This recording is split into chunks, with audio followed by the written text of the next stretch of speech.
Vamos a operar con decimales en contextos de salud. Es importante que puedas reconocer una tabla de datos. Son medios para presentar información de manera clara con el fin que cualquier persona al verlas sea capaz de entender los datos que ellas entregan. Mira este ejemplo número 1. Es una tabla donde se entrega información acerca de fracciones, ya sea en lectura, en escritura, a través de un dibujo o una gráfica, y también cómo esa fracción se transforma en un número decimal. Entonces, al observar esta tabla, por ejemplo, en tu examinación podrían preguntar lo siguiente: ¿a qué número decimal corresponde un cuarto? En este caso, a 0,25 o 25 centésimas. ¿Cómo puedo representar un cuarto a través de un círculo?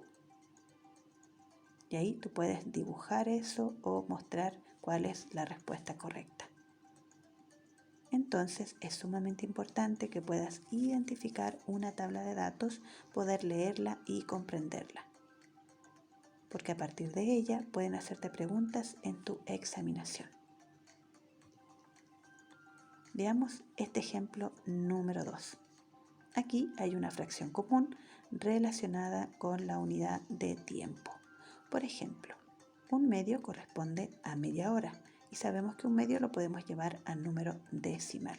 1 dividido 2, 0.5 o 0,5, pero también se puede escribir como 0.50 o 0,50, es decir, 5 décimas, porque para convertir una fracción en número decimal se hace una división.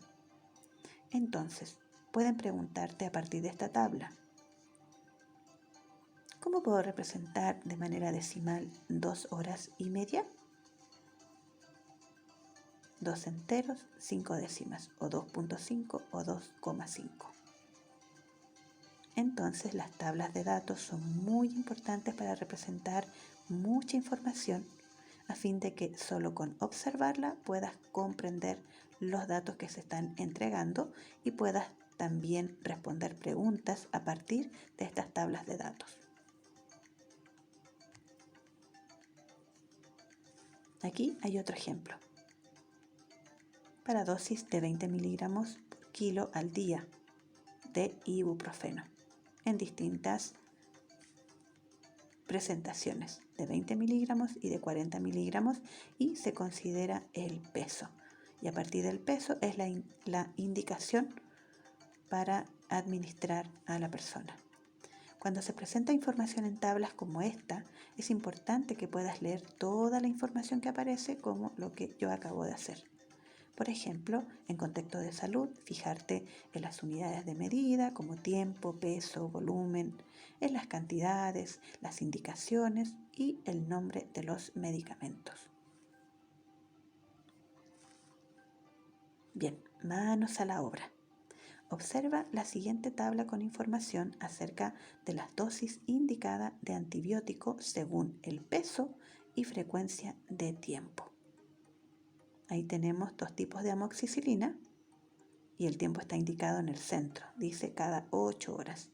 Y dependiendo del peso del bebé, del niño o la niña, es que va a recibir la indicación que está debajo de cada peso.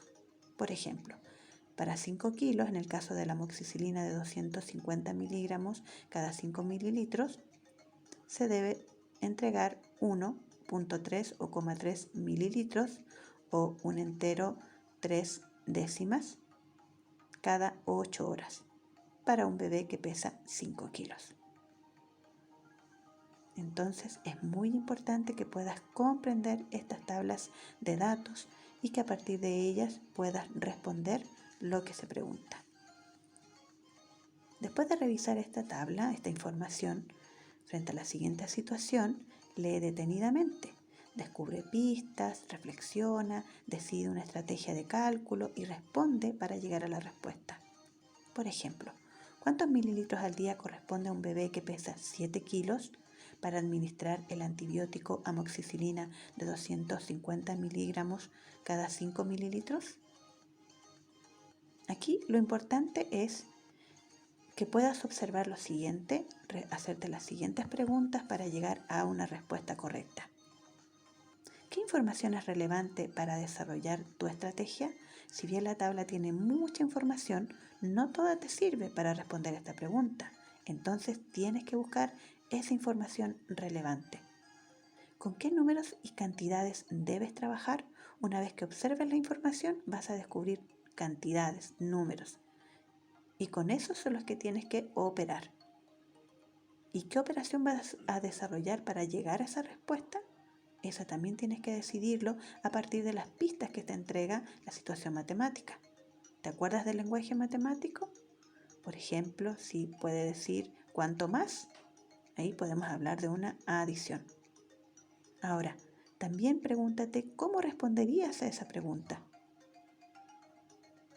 A un niño de 7 kilogramos le correspondería tanta cantidad de administración de antibiótico.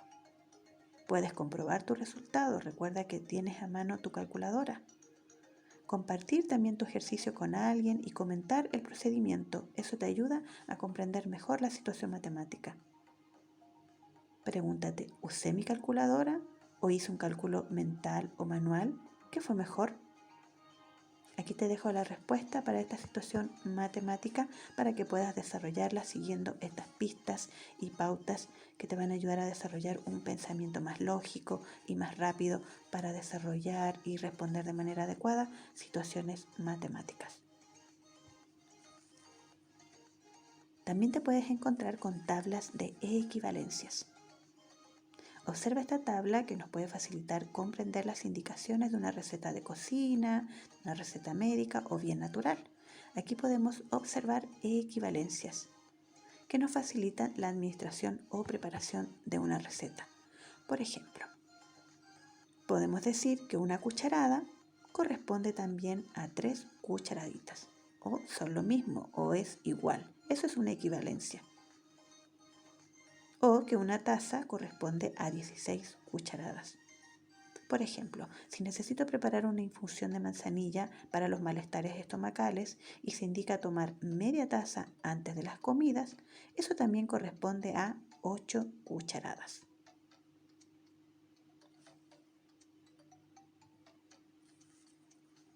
Es muy importante en una receta médica leer las indicaciones y tener claridad de las dosis a administrar, porque cada persona es única, de acuerdo a su edad, a su peso.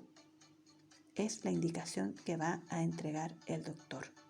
Hacer bien un cálculo de dosis de medicamento permite prevenir complicaciones y riesgos para la salud.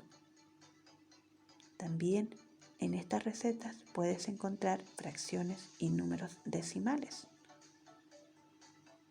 2,5 mililitros, media tableta, un cuarto de tableta. Entonces es muy importante poder leer las indicaciones de la receta y reconocer estas cantidades en distintos números, ya sean naturales, fraccionarios o decimales.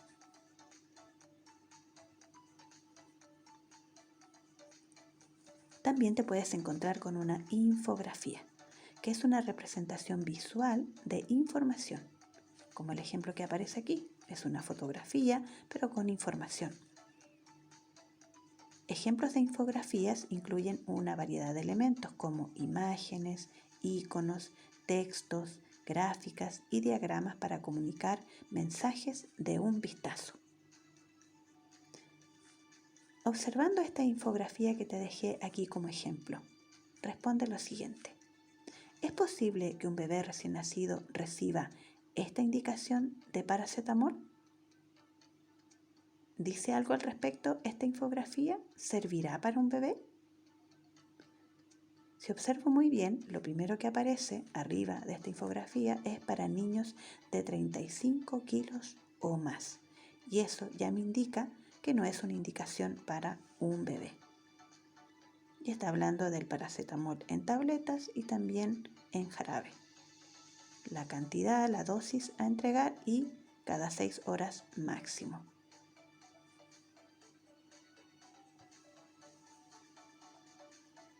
Hagamos un ejercicio.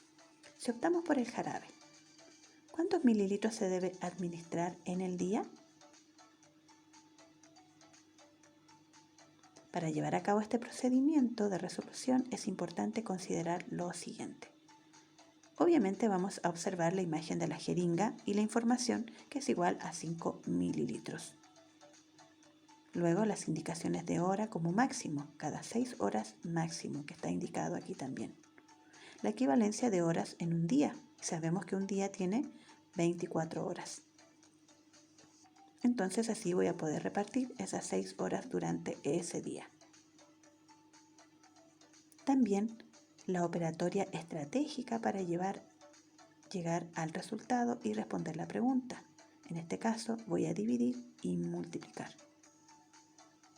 Te animo a desarrollar de manera mental este ejercicio. Si no puedes, hazlo de manera manual o también utiliza tu calculadora. Y así vas a poder comprobar tus resultados. Y responder lo siguiente. ¿Cuántos mililitros se deben administrar en el día si optamos por la opción de jarabe?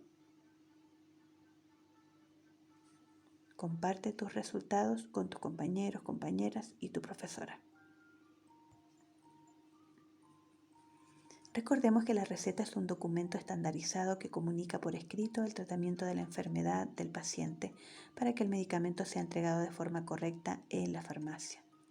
Además, da a conocer las instrucciones para aliviar o restablecer la salud, que debe incluir la individualización del médico como su nombre, RUT, registro del colegio médico, dirección y también los datos del paciente, nombre, edad, RUT.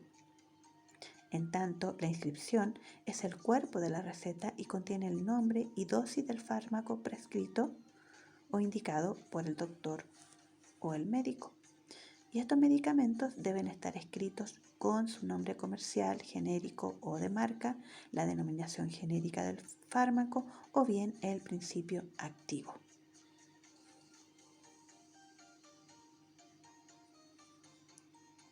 Hagamos un ejercicio. Después de observar la información de esta receta, responde: ¿cuántas cajas de Tapsin SC, que es la alternativa comercial, debe adquirir el paciente para completar el tratamiento? Te voy a dar algunas pistas. Es importante que en este ejercicio consideres lo siguiente para que puedas llegar a esa respuesta indicada. Primero, la cantidad de comprimidos al día. Y en este caso son 2, que es la dosis. Luego, la cantidad de comprimidos por caja de esa alternativa comercial que hemos definido. Son 16. Y luego el periodo del tratamiento, que son 30 días. Las operatorias que te pueden servir para resolver esta situación de manera más rápida y efectiva es la multiplicación y la división. Te invito a intentarlo y encontrar la respuesta. Desarrolla tus cálculos usando tu calculadora y también en tu cuaderno e inténtalo de manera mental. No es tan difícil.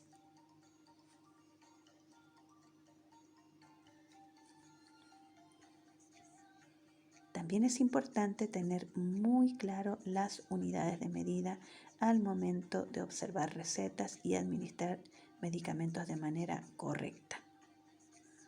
Esto ya lo hemos revisado en otras clases, como por ejemplo las unidades de tiempo. Sabemos que en un día tiene 24 horas, una semana 7 días, un mes 4 semanas y así. También sabemos que podemos simbolizar las unidades, por ejemplo, la de longitud, metro con M.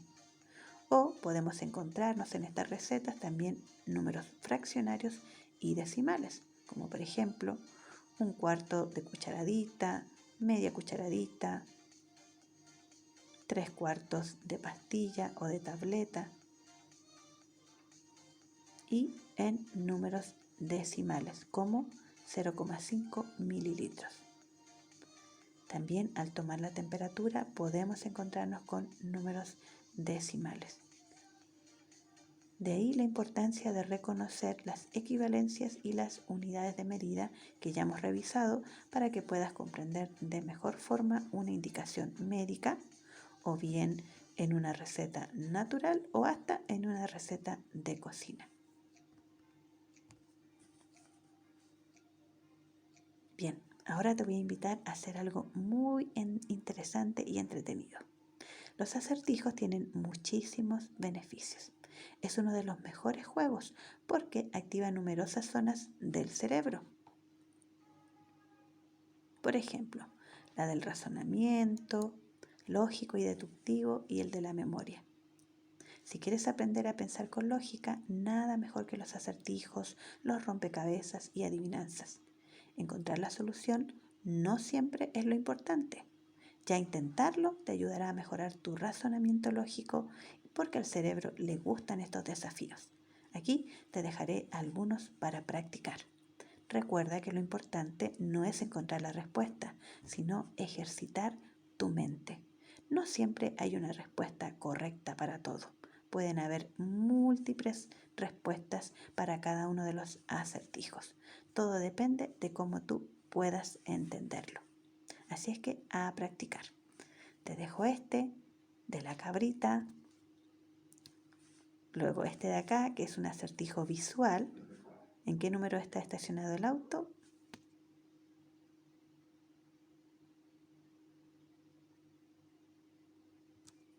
Y finalmente este de los 3 amigos que salieron a cenar. Muy bien, sigamos aprendiendo en Crece Chile. Soy tu profesora Mariana Morales Zúñiga.